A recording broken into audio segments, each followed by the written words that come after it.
I always thought my wife was a good mother, maybe even better than me as a father if you think about it. While I worked long hours at the office, she was at home, taking care of our daughter, preparing dinners, helping with schoolwork, and putting Emily to bed. Every night religiously, she would enter our little girl's room with that calm smile on her face and a soft song on her lips. I could hear her voice whispering old melodies from the hallway, and it gave me a strange sense of peace. It was as if the world was working the right way, except it wasn't. Over time, something changed. I first noticed it in Emily's eyes. They no longer had that innocent sparkle they once did. The nights began to be interrupted by muffled cries, constant nightmares, and desperate pleas to sleep in our bed. Claire said it was a phase, that children go through this, that it was just her imagination. But there was real fear in my daughter's eyes, a fear that couldn't be ignored. And even stranger, she never wanted her mother to put her to bed. She said she was tired, that she could go alone, that she was old enough. But when I insisted, she froze. I saw the panic, and I began to wonder what really happened in that room every night. That's when doubt pierced my mind like a knife. That silent certainty we have about those we love began to crack.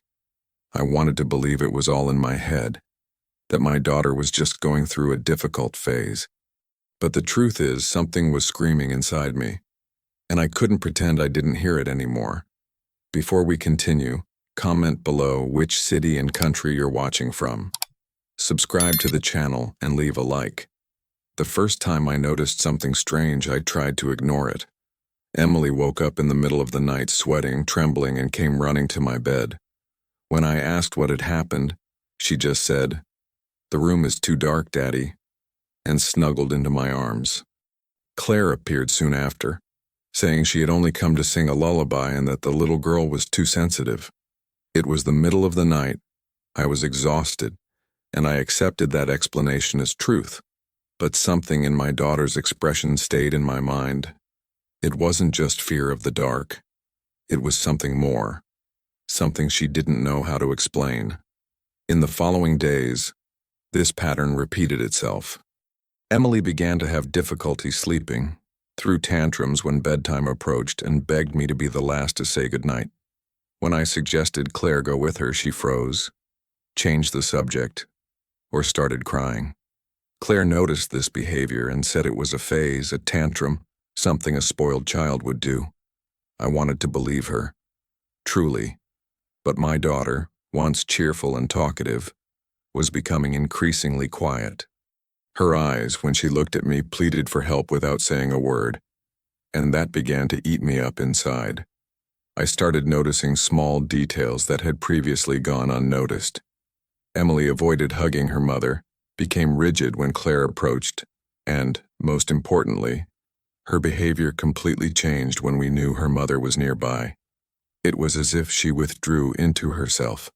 I wanted to confront Claire that week, to ask her directly what was happening, but I couldn't. Something told me to wait, to observe more. I needed to be sure before accusing the woman with whom I had built my family, but each night was worse than the last. On Wednesday of that week, I came home early and heard voices coming from Emily's room. It wasn't nursery rhymes or children's stories. It was Claire whispering something in a strange tone.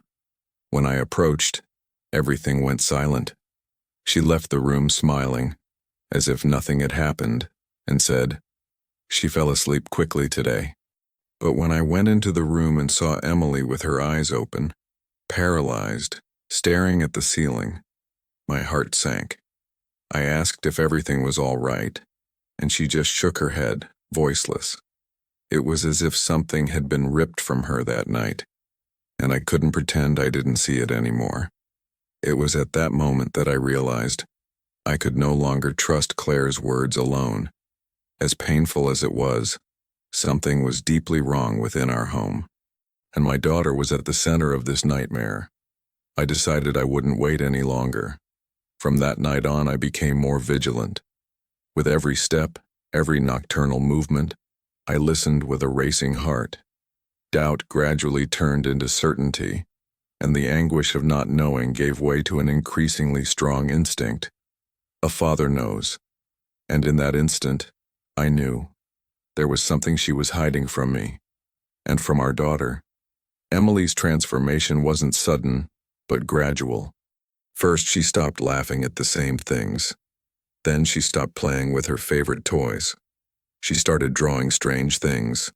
Closed doors, eyes in the dark, mouths screaming without sound. I tried to talk to her, to understand what she was feeling, but she would shut down, look around as if she were afraid someone would hear.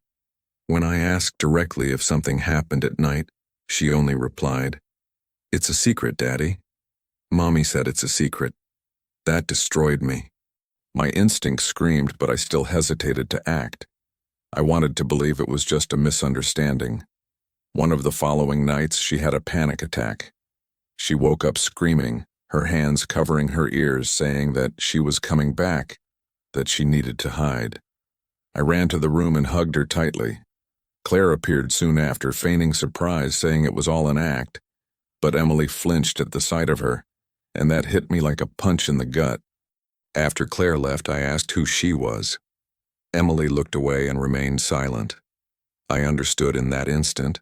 The figure she feared at night was her own mother, and that thought knocked the ground out from under me. I didn't know what to do anymore. I started spending more time at home, making up excuses to leave work early, just to be around my daughter's routine. I carefully observed every interaction between the two, and increasingly, I noticed a weight in the air when Claire was around. A tense, heavy silence. Emily never smiled in her presence. Never. When I was alone with my daughter, she seemed to breathe a sigh of relief. I started writing everything down, recording times, behaviors, words spoken. I didn't have proof yet, but something inside me was already decided. I wouldn't leave my daughter alone with her again. At school, the teacher called me in for a chat. She said Emily had been more withdrawn, drawing monsters with empty eyes and writing scary phrases like, "The dark holds me captive," or "I can't talk." The teacher was visibly worried, and I felt relieved. Finally, someone besides me was noticing. When I got home, I talked to Claire about the conversation. She laughed and said it was just a fertile imagination, that children go through phases like that the teacher was exaggerating. But there, in her laughter, was a coldness I had never noticed before, a subtle contempt, and I understood. She knew what she was doing. That night, I sat beside Emily's bed, held her hand and promised, "I will protect you, no matter what." She didn't answer, but squeezed my hand tightly. It was then that I decided to install a hidden camera in the room. I needed answers. I needed to see with my own eyes what happened when the lights went out. Doubt was no longer doubt. It was fear. It was panic. And I knew I was about to discover a truth that could change everything. But what I didn't yet know was how much it would destroy me inside. I bought the camera quietly, without telling anyone. It was small, discreet, easy to hide among the books on Emily's bedroom shelf. I adjusted the angle so it captured the entire bed, the door, and part of the surrounding space. I felt like a criminal in my own home, but the anguish was greater than any guilt. During the day, I pretended everything was normal. At night, I waited in the next room, my heart pounding in my throat, praying I was wrong, praying not to see anything, but at the same time, begging for the truth to finally come out. I needed to know, once and for all. On the first night, nothing happened.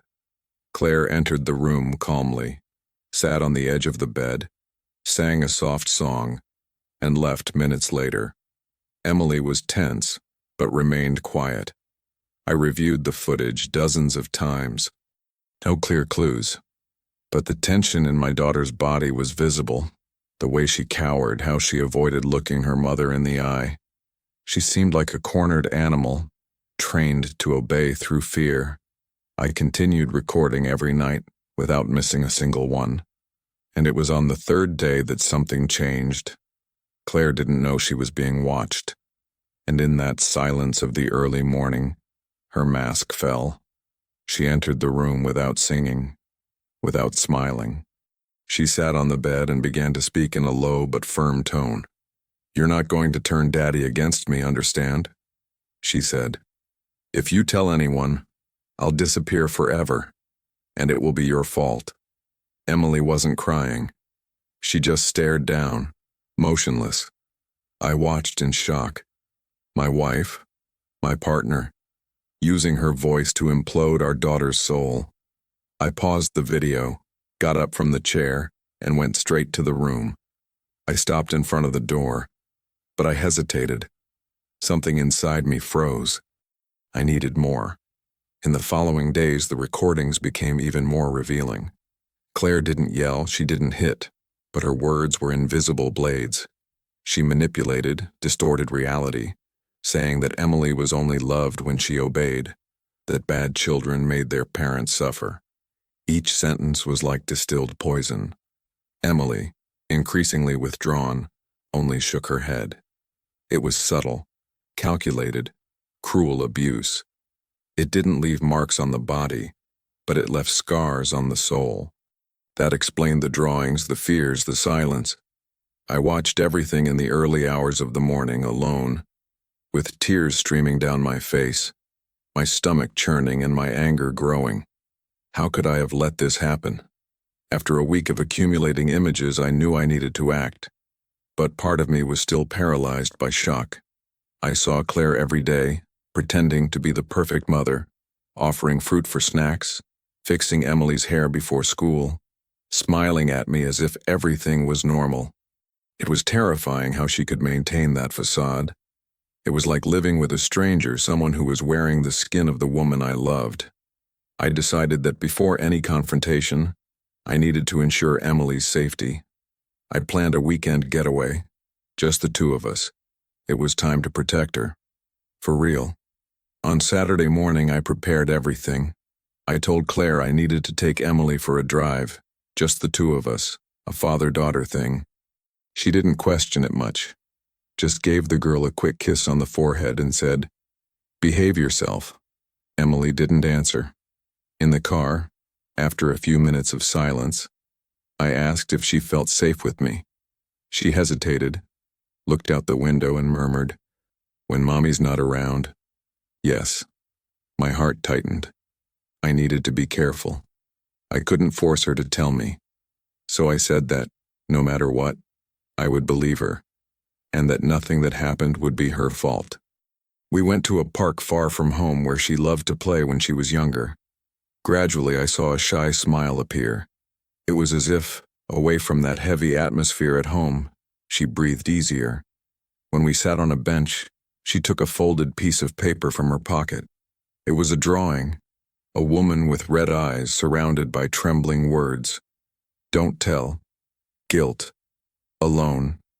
Next to her, a small, faceless figure. "Is that you?" I asked. She nodded. Then I asked, "And the woman?" She simply replied, "She comes every night." The pain I felt there is nameless, but the certainty within me remained unbreakable. It was real. I took Emily straight to my sister's house. I told her we'd sleep there that night. I called Claire and made up some excuse. She didn't insist. Maybe she was used to controlling everything, including the narrative. But that night, with my daughter sleeping peacefully in another room, I made my final decision. I called a lawyer friend of mine and asked for advice on how to gather evidence. I also contacted a trusted child psychologist, explaining the situation. The first step had been taken, and now there was no turning back. I was going to fight with everything I had, and this time Claire wouldn't see it coming. The next day I took the recordings to the lawyer. He watched them with me in silence. At the end, he just took a deep breath and said, "You need to get her out of the house immediately." I scheduled an appointment with the psychologist for Monday. Emily needed to be heard by someone who knew how to decipher that pain. On the way back, I bought her a new backpack, some toys, and books. It was symbolic, but I wanted her to know. A new chapter was beginning. The fear was still there, of course, but there was also something new. Hope. And even if everything were to fall apart in the coming days, I knew she wouldn't be alone anymore. On Monday, Claire finally called, furious. She asked why I hadn't come back, why Emily wasn't home. I took a deep breath and said, "Emily will stay with me for now. We need to talk." She yelled, called me crazy, manipulative. But now I wouldn't let myself be swayed anymore. Her mask was slipping, and I had proof, legal support, and, most importantly, the truth. Her scream still echoed on the phone when I hung up. I knew the worst was yet to come. But at that moment, I felt like a real father for the first time. And nothing else mattered. In the days that followed, my sister's house became our refuge. Emily started sleeping better, no longer waking up screaming or asking to leave the light on. There was still fear in her eyes, of course, but it wasn't that constant terror anymore. The psychologist, Dr. Luis, was patient. At first, Emily didn't say anything. She just stayed there, hugging her teddy bear, swinging her feet. But after a few sessions, she began to utter small phrases, small fragments of what she experienced at night. I listened to everything in silence, my heart breaking. Seeing my daughter struggling to feel safe was like facing a broken mirror of my own guilt. Meanwhile, Claire started showing up at my sister's door, first trying to appear calm, then demanding to see her daughter. On the lawyer's advice, I didn't allow any contact without mediation. She called me a traitor, said I was destroying the family. But there was something different in her eyes. It wasn't sadness. It was fury at losing control. She swore the recordings were fake, that I had manipulated everything. But I didn't respond. There was no longer room for empty dialogue. Each threat she made only reinforced why Emily couldn't return to that house. The emergency hearing happened quickly. The judge watched the recordings, read the psychologist's report, and listened to the teacher who described Emily's behavior at school. Claire tried to justify herself, saying I was paranoid, that I was making up an absurd story. But the silence of our daughter sitting beside me spoke louder than any argument. When the decision came out and I was granted temporary custody, my legs trembled. It wasn't a victory. It wasn't a celebration. It was just confirmation that something terrible had happened, and now I needed to rebuild a child wounded inside. We returned home a few days later, but not to that house full of secrets. I rented a small, simple apartment, but with large windows and light streaming in from every corner. I bought a new bed for Emily, put star stickers on the ceiling, and a colorful lamp beside it. She looked around carefully, as if testing whether she could trust the environment. Little by little, she put her toys away on the shelves, tidied up her books, chose a place for her teddy bear. It was a silent new beginning, made of small steps, and each smile, however small, seemed like a huge victory against the past. That week, for the first time in a long time, she laughed while watching a cartoon. A short, quiet laugh, but genuine. I held back tears and let her simply be a child. However, while trying to rebuild our lives, I received an unexpected call from the lawyer. Claire was trying to contest the decision, and worse, she claimed to have witnesses to prove I was lying. I didn't know who these people were, nor what stories she was making up. But right there in that instant, I realized the battle was far from over. And what would come next? No one could predict. The news that Claire was trying to reverse custody hit me like a ton of bricks. According to the lawyer, she was alleging parental alienation, saying I was manipulating Emily against her. It made my stomach churn. The woman who terrorized our daughter at night was now posing as a victim in court. But what bothered me most was imagining who these supposed witnesses would be. Claire didn't have many close friends, but she was charismatic, knew how to play with words. She had worked as a child therapist in the past. She knew exactly what to say to seem caring, concerned, wronged. I, on the other hand, felt exhausted, destroyed, but firm. A few days later, I received an email summoning me to a new hearing. She had gathered two witnesses, a former co-worker and an old family friend. Both readily testified that Claire had always been a loving, dedicated mother, with no history of aggression. Before the judge, the testimony sounded convincing. Claire cried, said she was being unjustly separated from her daughter, that it was all just a misunderstanding aggravated by marital tension. It was a well-rehearsed performance, and I, sitting there with my heart in my hands, looked at Emily and knew. She couldn't understand why the truth was so hard to accept. The judge, still cautious, requested a complete psychological evaluation of everyone involved. It meant more time, more waiting, more tension. Meanwhile, Claire tried to contact Emily through other means, sending letters, gifts, drawings with messages saying she loved her, and that everything would soon return to normal. I showed everything to the lawyer, who advised me to keep each item. When Emily saw the notes, she would fall silent. She tore some up. She kept others in silence. One day she whispered, "She lies even on paper, doesn't she, Daddy?" My heart broke right there. A 7-year-old child learning so early the weight of adult masks. The following weeks were a test of emotional resilience. The sessions with Dr. Luis became more intense. Emily began to describe in more detail what she heard during the nights.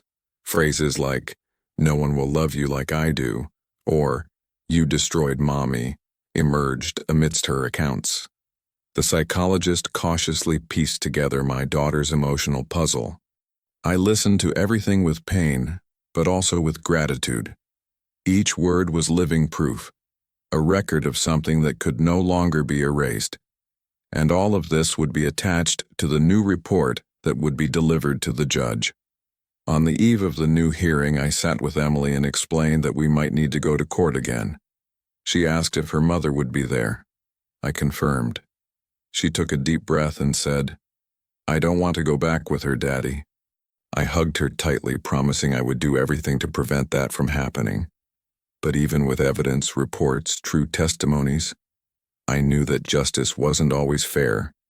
And that night, while my daughter slept peacefully beside me, I found myself thinking, how far can a mother go to maintain control?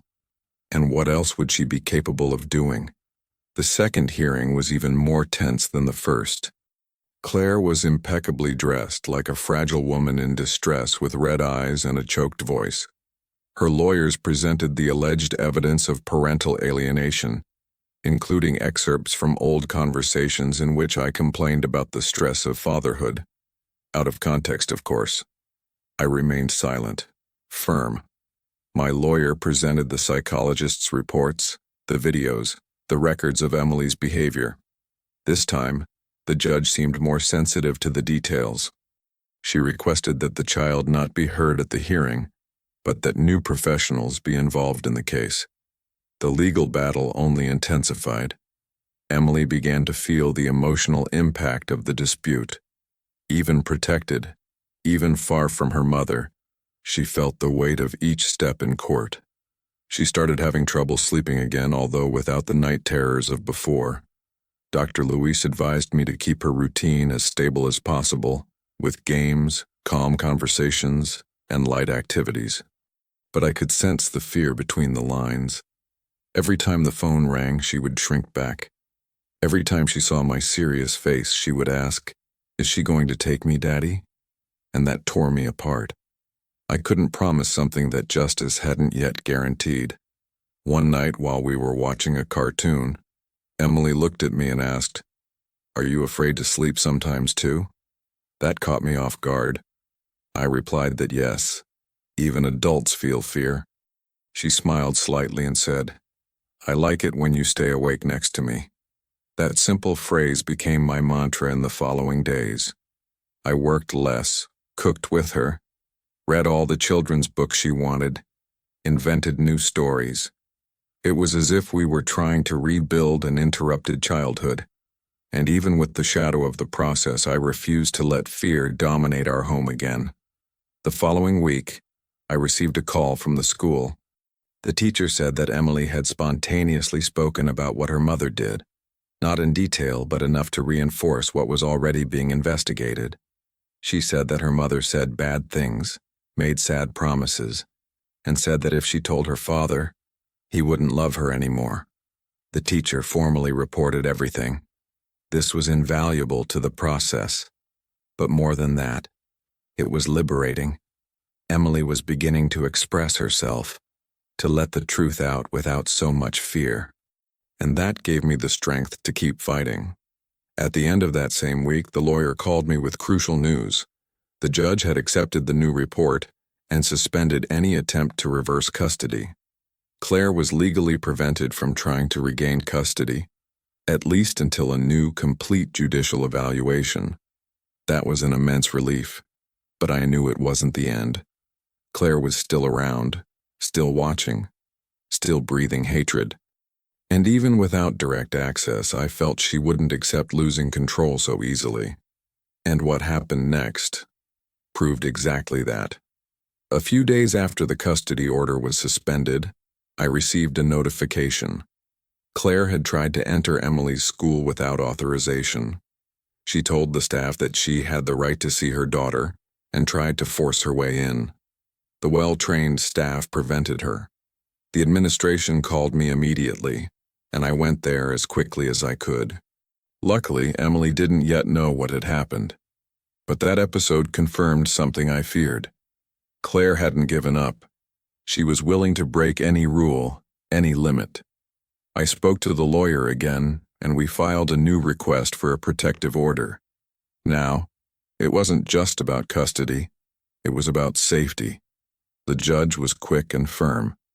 Based on the history, the reports, and now Claire's invasive behavior, she decreed a complete restraining order. She couldn't come near me, Emily, or the institutions we frequented. For the first time, I felt that justice was seriously looking at the invisible, the emotional pain, the silent abuse, the manipulation that leaves no bruises, but extinguishes a child's light. Emily didn't know everything yet, but she felt it. She felt the atmosphere was lighter. She slept better. She laughed frequently again. And little by little, that nocturnal shadow became more and more distant.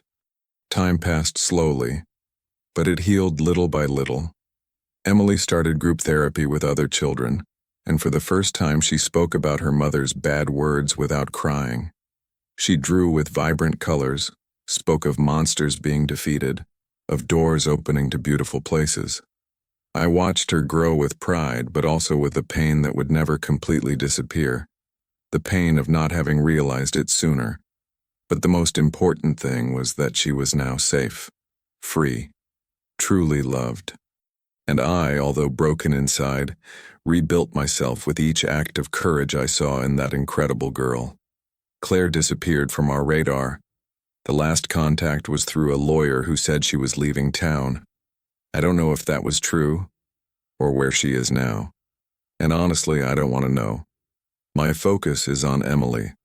Today, she has a healthy routine, a real support network, and a father who learned, the hard way, how vital presence can be, just as vital as love. I learned that silence is also violence, that doubt also hurts, and that blind trust can be costly. But above all, I learned to listen with my heart, with my instinct. I'm sharing this story for a reason. Perhaps you're seeing similar signs right now. Perhaps your son or daughter is trying to say something without words. And perhaps you're clinging to the idea that it's just a phase, that everything is under control. But don't ignore your instincts. True care begins when we're willing to see what hurts. And however difficult it may be to face the truth, it's 1,000 times worse to carry the guilt of not having done anything. I almost lost my daughter for trusting too much. But today I hold her in my arms, and I swear I'll never let her go again. Let